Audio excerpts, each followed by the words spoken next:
नमस्कार दोस्तों, my channel DC education में आप सबका स्वागत है। इस वीडियो के माध्यम से इंडियन पॉलिटी यानी भारतीय राज्य व्यवस्था से संबंधित टॉपिक का अध्ययन करेंगे। ये दोस्तों नोट्स आपके आने वाले exams railway, group D, NTPC, SSC, all other states exams के लिए अति महत्वपूर्ण है। आइए दोस्तों अध्ययन करते हैं। संविधान सभा प्रेम बिहारी राय जादा ने भारतीय संविधान को हाथ से लिखे थे। Doctor B R. अम्बेडकर ने संविधान का प्रारूप तैयार किया था। Doctor B R. अम्बेडकर को भारतीय संविधान का जनक कहा जाता है। नंदलाल बोस ने संविधान पर चित्रकारी किए थे। संविधान को मूल रूप से अंग्रेजी भाषा में लिखा गया था। संविधान को मूल रूप से अंग्रेजी भाषा में लिखा गया था। मूल संविधान को संसद के केंद्रीय कक्ष में रखा गया था। संविधान सभा की पहली बैठक 9 दिसंबर 1946 को हुआ और इसका अस्थाई अध्यक्ष डॉक्टर सच्चिदानंद सिन्हा को नियुक्त किया गया। संविधान सभा की दूसरी बैठक 11 दिसंबर 1946 को हुआ और इसका स्थायी सदस्य डॉक्टर राजेंद्र प्रसाद को नियुक्त किया गया। 13 दिसंबर 1946 को जवाहरलाल नेहरू द्वारा संविधान सभा में उद्देश्य प्रस्ताव पेश किया गया। 22 जनवरी 1947 को संविधान सभा ने उद्देश्य प्रस्ताव को स्वीकार किया। संविधान सभा की अंतिम बैठक 24 जनवरी 1950 को हुई थी। संविधान सभा द्वारा राष्ट्रगान 24 जनवरी 1950 को स्वीकार किया गया।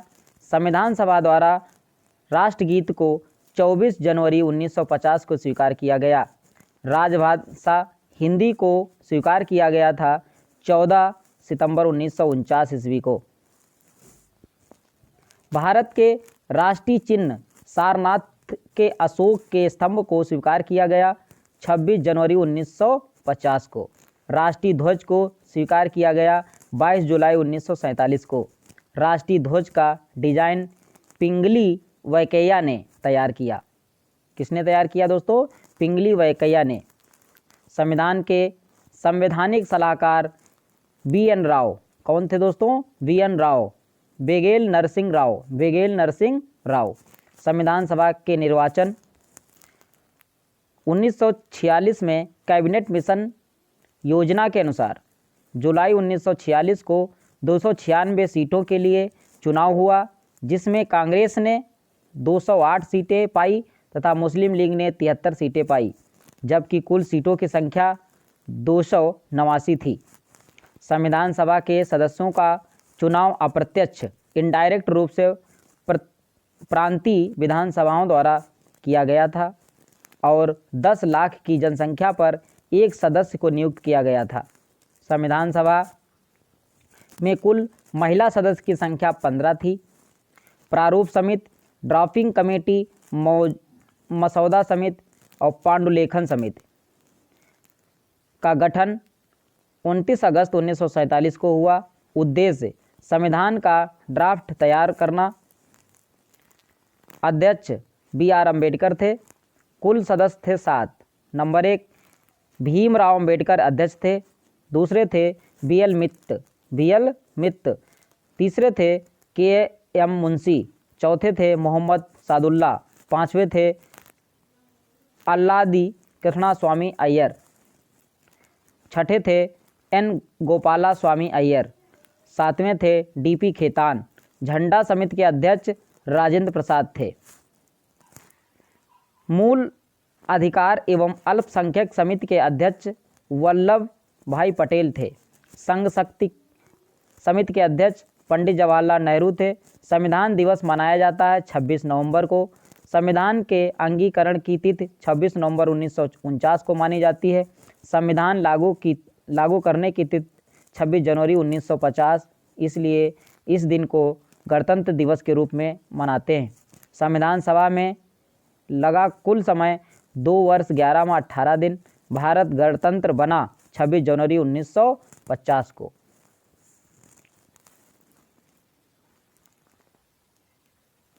अगला है दोस्तों संघ राज्य क्षेत्र। संघ राज्य क्षेत्र भाग एक अनुच्छेद 1 से 4। अनुच्छेद 1 से 4। अनुच्छेद 1 भारत अर्थात इंडिया राज्यों का संघ होगा। भारतीय संघ में 3 प्रकार के राज्य हैं। राज्यों का राज्य क्षेत्र, केंद्र शासित क्षेत्र, अर्जित किए गए भूभाग। अर्जित किए गए भूभाग। अनुच्छेद नंबर 2 नए राज्यों का प्रवेश या स्थापना। यदि भारतीय संघ में नए राज्यों को शामिल करना है तो ये कार्य संसद करती है। अनुच्छेद नंबर 3 नए राज्यों का प्रवेश या स्थापना तथा वर्तमान राज्यों के नाम एवं सीमा में परिवर्तन करना अनुच्छेद नंबर 3 में दिया गया है। किसी भी राज्यों के नाम और सीमा में परिवर्तन कौन कर सकता है? संसद कर सकती है, साधारण बहुमत से। भाषा के आधार पर राज्यों की मांग। भाषा के आधार पर राज्यों की मांग। भाषा के आधार पर बनने वाला पहला राज्य आंध्र प्रदेश। गठन 1 अक्टूबर 1953 में हुआ था। राज्य पुनर्गठन आयोग बना 1953।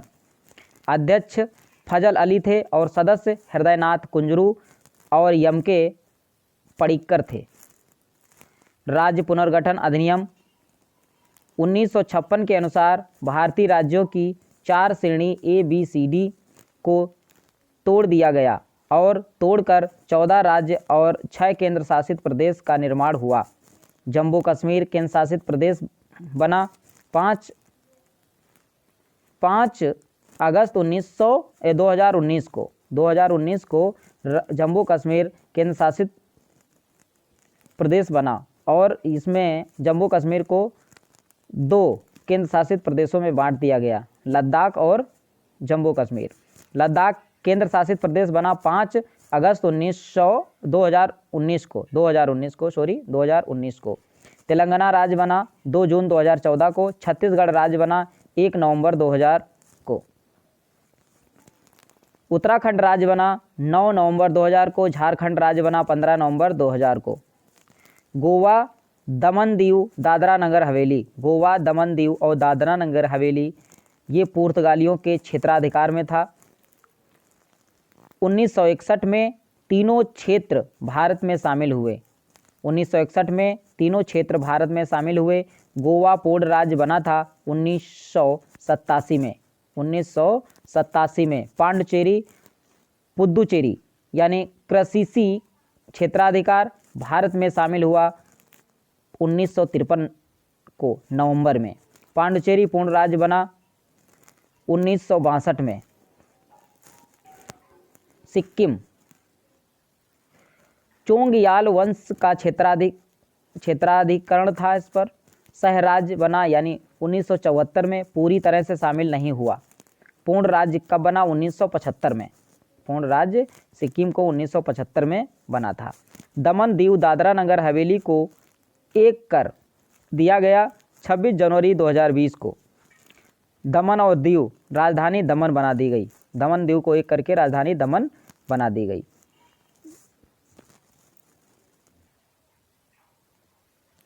अब बात करते हैं दोस्तों नागरिकता, सिटीजनशिप। सिटीजनशिप यानी नागरिकता भाग नंबर 2 अनुच्छेद 5 से भारत में एकल नागरिकता का अर्थ होता है कि कोई भी व्यक्ति सिर्फ भारत का नागरिक होगा, किसी राज्य का नहीं। अमेरिका में दोहरी नागरिकता है, केंद्र और राज्य। हमारे भारत में एकल नागरिकता है, वो सिर्फ भारत का नागरिक होगा। वर्तमान समय में प्रत्येक देश में 2 प्रकार की नागरिकता होती हैं। उस देश के मूल नागरिक, विदेशी नागरिक। विदेशी नागरिक 2 प्रकार के होते हैं। विदेशी नागरिक 2 प्रकार के होते हैं, विदेशी मित्र, विदेशी शत्रु। केवल भारतीय नागरिकों को प्राप्त अधिकार भारत का सर्वोच्च पद प्राप्त करने, संवैधानिक पद प्राप्त करने का।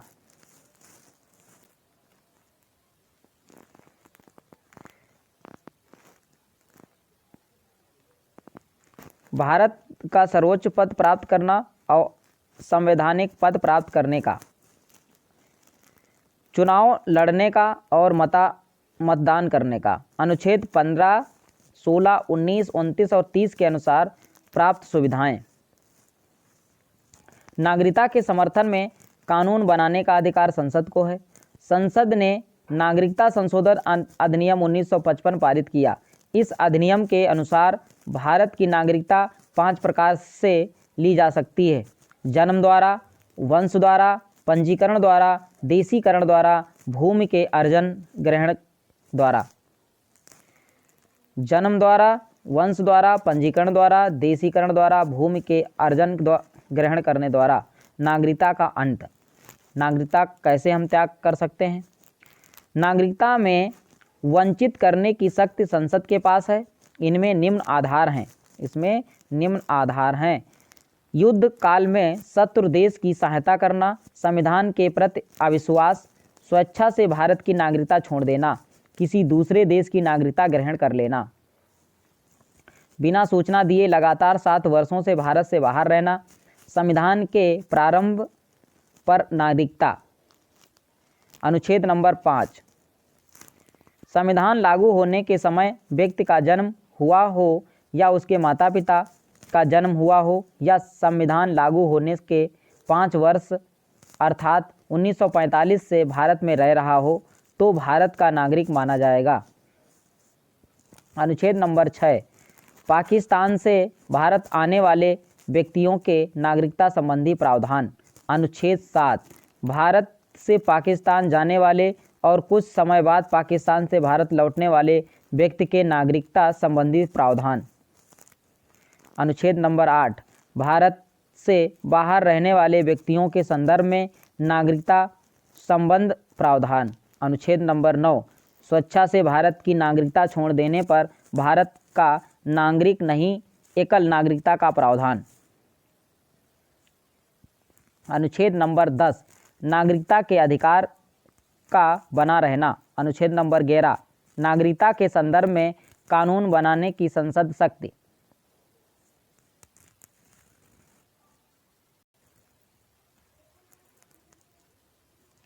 मौलिक अधिकार, फंडामेंटल राइट। भाग नंबर 3, अनुच्छेद 12 से 35 तक। 12 से 35 तक मौलिक अधिकार की विचारधारा अमेरिका से ली गई है। व्यक्तित्व के विकास के लिए जो अधिकार आवश्यक होते हैं उसे मूल अधिकार कहते हैं। व्यक्तित्व के विकास के लिए जो अधिकार आवश्यक होते हैं उसे मूल अधिकार कहते हैं, जैसे शिक्षा, आवास, चिकित्सा सुविधा, भोजन, रोजगार इत्यादि। मौलिक अधिकार वाद योग्य या न्याय योग्य हैं, अर्थात मौलिक अधिकार को लेकर न्यायालय जा सकते हैं। मौलिक अधिकारों का उल्लंघन होने पर अनुच्छेद 32 के अनुसार सर्वोच्च न्यायालय तथा अनुच्छेद 226 के अनुसार उच्च न्यायालय जा सकते हैं। मौलिक अधिकारों का संरक्षण सर्वोच्च न्यायालय है। 26 जनवरी 1950 के समय 7 प्रकार के मौलिक अधिकार थे।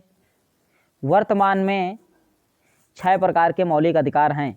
नंबर 1, समता एवं समानता का अधिकार। नंबर 2, स्वतंत्रता का अधिकार। नंबर 3, शोषण के विरुद्ध अधिकार। नंबर 4, धार्मिक स्वतंत्रता। और नंबर 5, शिक्षा और संस्कृति की स्वतंत्रता। और नंबर 6, संवैधानिक उपचारों का अधिकार। और ये कितने कितने के अंतर्गत हैं? समता और समानता का अधिकार अनुच्छेद 14 से 18 तक।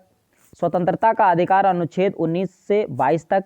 शोषण के विरुद्ध अधिकार अनुच्छेद 23 से 24 तक। धार्मिक स्वतंत्रता का अधिकार अनुच्छेद 25 से 28 तक।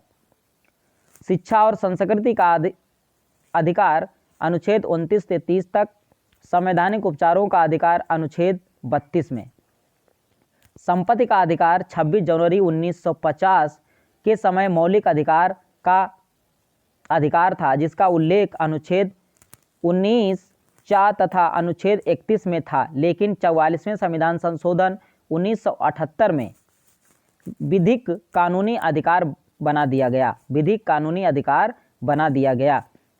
19 के 6 में अर्जित संपत्ति की चर्चा और 31 में पैतृक संपत्ति की चर्चा थी।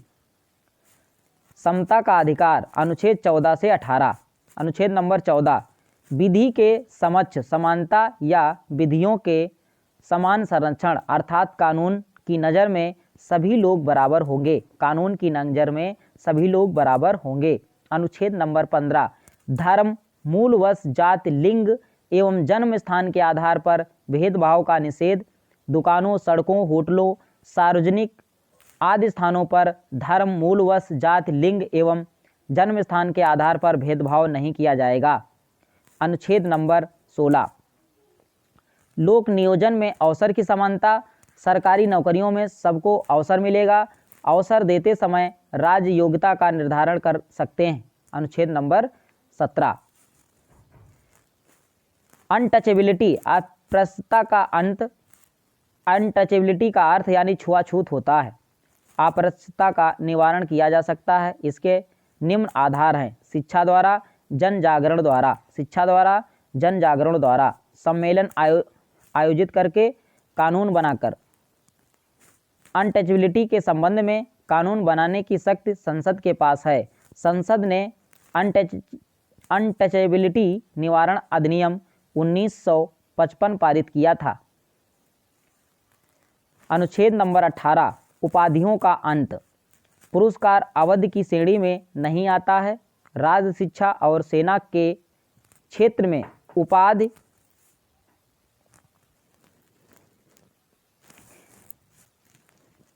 राज्य, शिक्षा, सेना के क्षेत्र में उपाधि दे सकता है, किसी अन्य क्षेत्र में नहीं। कोई भी भारतीय नागरिक किसी विदेशी राज्य से कोई उपाधि नहीं ले सकता।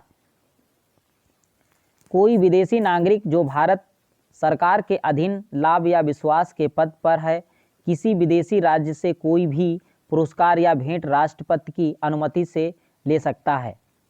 अनुच्छेद 19, वाक स्वतंत्रता। अनुच्छेद 19, वाक स्वतंत्रता।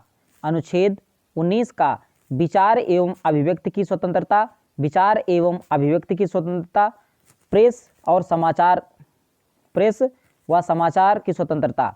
बोलने की स्वतंत्रता, विचार देने की स्वतंत्रता, भाषण देने की स्वतंत्रता, ध्वज फहराने की स्वतंत्रता, जानने की स्वतंत्रता। अनुच्छेद खा, शांतिपूर्वक सभा या सम्मेलन करने की स्वतंत्रता। 19 गा, संघ बनाने की स्वतंत्रता। 19 खा घा, भारत में भ्रमण करने की स्वतंत्रता। अनुच्छेद डा, कहीं पे बसने की स्वतंत्रता। अनुच्छेद चा, कोई भी रोजगार करने की स्वतंत्रता। अनुच्छेद 20, अपराधों के संबंध में दोष सिद्ध करने के लिए संरक्षण। किसी भी व्यक्ति को तब तक दंडित नहीं किया जा सकता जब तक कि वह कानून का उल्लंघन न करे। उस व्यक्ति को वही दंड दिया जाएगा जो उस कानून के उल्लंघन पर निर्धारित है। एक बार कानून का उल्लंघन करने पर एक ही बार दंड दिया जाएगा, एक से अधिक बार नहीं। अनुच्छेद 21, प्राण एवं दैहिक स्वतंत्रता। प्राण एवं दैहिक स्वतंत्रता सर्वोच्च न्यायालय द्वारा दिए गए निर्णय के अनुसार निम्न मौलिक अधिकार प्राप्त हैं: शादी करने के अधिकार, निजता का अधिकार, गोपनीयता, चिकित्सा पाने का अधिकार, शिक्षा का अधिकार। ये एससी का निर्णय था सुप्रीम कोर्ट का। प्रदूषण मुक्त जल पीने का अधिकार, आवास का अधिकार, विदेशी यात्रा का अधिकार, फुटपाथ पर व्यापार करने का अधिकार, काशी में विलंब करने का अधिकार। अनुच्छेद 21 का शिक्षा का अधिकार। 6 से 14 वर्ष के बच्चों के लिए निःशुल्क शिक्षा अनिवार्य है। 86वां संविधान संशोधन भारत सरकार का निर्णय था। अनुच्छेद नंबर 22, कुछ दशाओं में गिरफ्तारी एवं निवारक कानून से संरक्षण। किसी भी व्यक्ति को तब तक नहीं गिरफ्तार किया जाएगा जब तक वह कानून का उल्लंघन न करे। व्यक्ति के गिरफ्तारी का कारण बताया जाएगा तथा उसे मनपसंद वकील करने की अनुमति होगी। गिरफ्तारी व्यक्ति को गिरफ्तारी की तिथि से 24 घंटे के अंदर निकटतम मजिस्ट्रेट के सामने पेश किया जाएगा। इन 24 घंटे में वह समय नहीं जोड़ा जाएगा जो पुलिस स्टेशन से मजिस्ट्रेट तक पहुंचने में लगेगा। अनुच्छेद नंबर 23 मानव का बेगार या बलात् श्रम से निषेध। मानव एवं मानव अंगों को खरीदा बेचा नहीं जा सकता। बिना मजदूरी का श्रम अर्थात बेगार नहीं किया जा सकता, ना ही इच्छा के विरुद्ध अर्थात बलात् श्रम किया जा सकता है। अनुच्छेद नंबर 24 14 से कम उम्र के बालकों को जोखिम भरे उद्योगों में काम कराने में प्रतिबंध। अनुच्छेद 25 किसी भी धर्म को मानने तथा प्रचार करने की स्वतंत्रता। इस अनुच्छेद के अनुसार सिखों को कृपाण धारण करने और लेकर चलने का अधिकार मूल अधिकार है। अनुच्छेद 26 धार्मिक कार्यों के प्रबंध की स्वतंत्रता। कोई भी धार्मिक रूप से संगठित हो सकता है और संपत्ति खरीद सकता है तथा खरीदी गई संपत्ति की देखरेख कर सकता है। अनुच्छेद 27 किसी विशेष धर्म के विकास के लिए करों में छूट का प्रावधान। अनुच्छेद 28 कुछ प्रशिक्षण संस्थानों में धार्मिक शिक्षा देने तथा धार्मिक उपासना में उपस्थिति होने की स्वतंत्रता। सरकारी शिक्षण संस्थानों में कोई भी धार्मिक शिक्षा नहीं दी जा सकती। अर्ध सरकारी शिक्षण संस्थानों में बच्चों से पूछकर, यदि बच्चे छोटे हैं तो माता पिता से पूछकर, लेकिन न्याय ट्रस्ट के विद्यालय में धार्मिक शिक्षा दी जा सकती है। अनुच्छेद 29 अल्पसंख्यक वर्गों के हितों का संरक्षण। संविधान में अल्पसंख्यकों की परिभाषा यानी धर्म भाषा के आधार पर दी गई है। जो धर्म और भाषा के आधार पर अल्पसंख्यक हैं वे लोग अपनी भाषा, लिपि और संस्कृति को नष्ट कर होने से बचा सकते हैं। वर्तमान समय में 6 समुदायों का अल्पसंख्यक समुदाय का दर्जा प्राप्त है। मुसलमान, बौद्ध, जैन, सिख, ईसाई, पारसी। मुसलमान, बौद्ध, जैन, सिख, ईसाई, पारसी।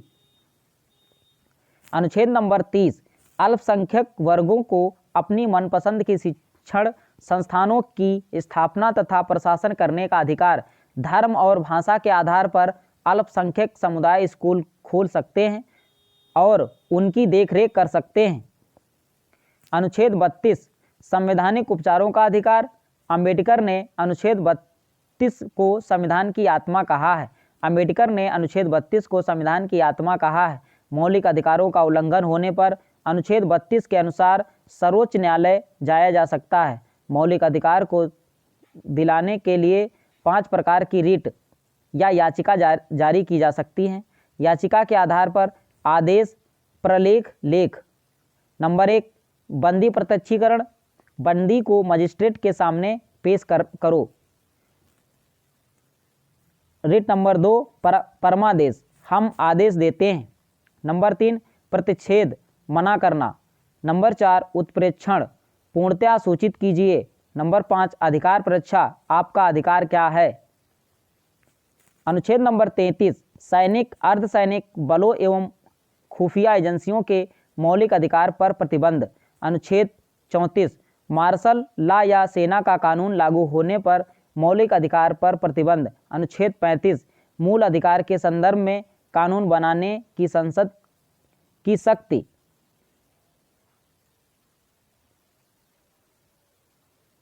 अब बात करते हैं दोस्तों नीति निर्देशक तत्व।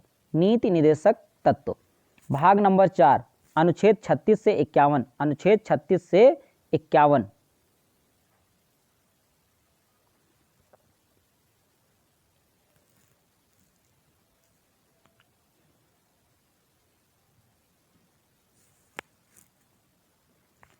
नीति निर्देशक तत्व राज्य का कर्तव्य होगा। नीति निर्देशक तत्व की विचारधारा आयरलैंड से ली गई। कहाँ से ली गई दोस्तों? आयरलैंड से ली गई। नीति निर्देशक तत्व वाद योग्य या न्यायालय योग्य नहीं है, अर्थात नीति निर्देशक तत्व को लेकर न्यायालय नहीं जाया जा सकता। नीति निर्देशक तत्व लोक कल्याणकारी राज्य की स्थापना करता है। लोक कल्याणकारी राज्य की विचारधारा नीति निर्देशक तत्व में पाई जाती है। केटी शाह के अनुसार ये एक चेक है जो बैंक की सुविधा के आधार पर भुगतान किया जाएगा। अंबेडकर ने नीति निर्देशक तत्व को संविधान की अनोखी विशेषता कहा है। अनुच्छेद नंबर 36 राज्य की परिभाषा। राज्य का अर्थ यानी कानून बनाने की संस्था, संसद, केंद्र सरकार और राज्य विधानमंडल। संसद, केंद्र सरकार, राज्य विधानमंडल और राज्य की सरकार। अनुच्छेद नंबर 37 इस प्रकार के प्रावधान न्यायालय द्वारा प्रवर्ती बदलाव नहीं होंगे, लेकिन शासन चलाने के मूलभूत आधार हैं, राज्य उन्हें लागू करे। अनुच्छेद नंबर 38 राज्य लोक कल्याण की वृद्धि के लिए कार्य करेगा, जैसे राज्य की असमानता को कम करने का प्रयास करेगा। अनुच्छेद नंबर 39 समान कार्य के लिए समान वेतन, समान कार्य के लिए समान वेतन, राज्य समान कार्य के लिए समान वेतन की व्यवस्था लागू करे। अनुच्छेद नंबर 40 ग्राम पंचायतों का गठन। ग्राम पंचायतों के गठन का उद्देश्य लोकतांत्रिक विकेंद्रीकरण है, अर्थात शासन को कई स्तर में बांटकर शासन व्यवस्था का संचालन किया जाए। अनुच्छेद नंबर 41 कुछ दशाओं में काम, शिक्षा, लोक सहायता पाने का अधिकार, वृद्धावस्था, बेकारी, अंगहीनता, बेरोजगारी भत्ता कार्यक्रम तथा वृद्धा पेंशन योजना अनुच्छेद 41 के आधार पर चलाए जाते हैं। अनुच्छेद नंबर 42 काम की न्याय संगत एवं मनोचित दशाओं तथा प्रसूति सहायता, महिलाओं को न्याय संगत काम दिया जाएगा। गर्भावस्था के समय महिलाओं को अवकाश, मातृत्व अवकाश। अनुच्छेद 43 कामगारों के लिए निर्वाह मजदूरी, श्रमिक वर्ग को राज्य एक निर्धारित मजदूरी उपलब्ध कराएगा। मनरेगा कार्यक्रम और कुटीर उद्योग अनुच्छेद 43 के आधार पर चलाए जाते हैं। अनुच्छेद नंबर 44 एक समान सिविल संहिता, कॉमन सिविल कोड, राज्य एक समान कानून बनाए तथा एक समान लागू करे। कानून को लागू करते समय भिन्नता नहीं होनी चाहिए। गोवा एक ऐसा राज्य है जहां पर एक समान कानून लागू है। अनुच्छेद नंबर 45 6 वर्ष से कम आयु के बच्चों की बाल्यावस्था तथा शिक्षा की देखरेख राज्य करे, यानी 46वें संविधान संशोधन 2000 में पारित किया गया था।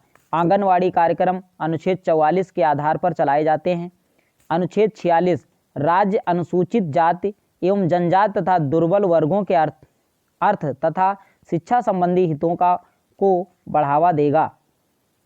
राज्य के अनुसूचित जातियों एवं जनजातियों एवं दुर्बल वर्गों के लिए निःशुल्क कोचिंग संस्थान, छात्रवृत्ति तथा प्रतियोगी परीक्षाओं को शुल्क में कमी जैसी कार्यक्रम चला रही है। अनुच्छेद नंबर 47 पोषाहार स्तर, जीवन स्तर, लोक स्वास्थ्य में सुधार का प्रयास राज्य सरकार करेगी।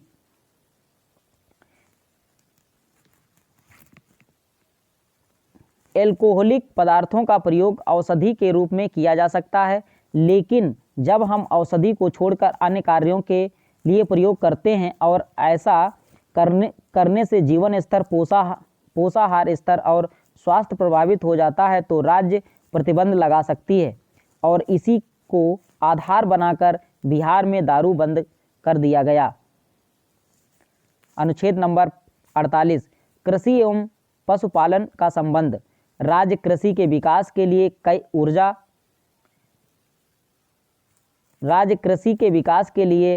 कर्जा, सिंचाई, उन्नतशील बीजों की व्यवस्था और पशुपालन के विकास के लिए अच्छे नस्लों के पशुओं के वध पर प्रतिबंध, भारवाहक पशुओं के वध पर प्रतिबंध लगाए। अनुच्छेद नंबर 49 राष्ट्रीय महत्व के स्मारकों, स्थानों एवं वस्तुओं का संरक्षण। राष्ट्रीय स्तर के स्मारक जैसे लाल किला, ताजमहल स्थान जैसे कंपनी बाग खुदाई में प्राप्त हुई वस्तुओं को राज्य नष्ट होने से बचाए। अनुच्छेद नंबर 50 कार्यपालिका का न्यायपालिका से पृथक्करण। अनुच्छेद नंबर 51 अंतर्राष्ट्रीय शांति एवं सुरक्षा की वृद्धि। अनुच्छेद नंबर 51 भारतीय विदेश नीति से संबंधित है। भारतीय विदेश नीति से संबंधित है दोस्तों। भारतीय विदेश नीति गुटनिरपेक्ष पर आधारित है, अर्थात एक दूसरे के आंतरिक मामलों में भारत कोई भी हस्तक्षेप नहीं करेगा।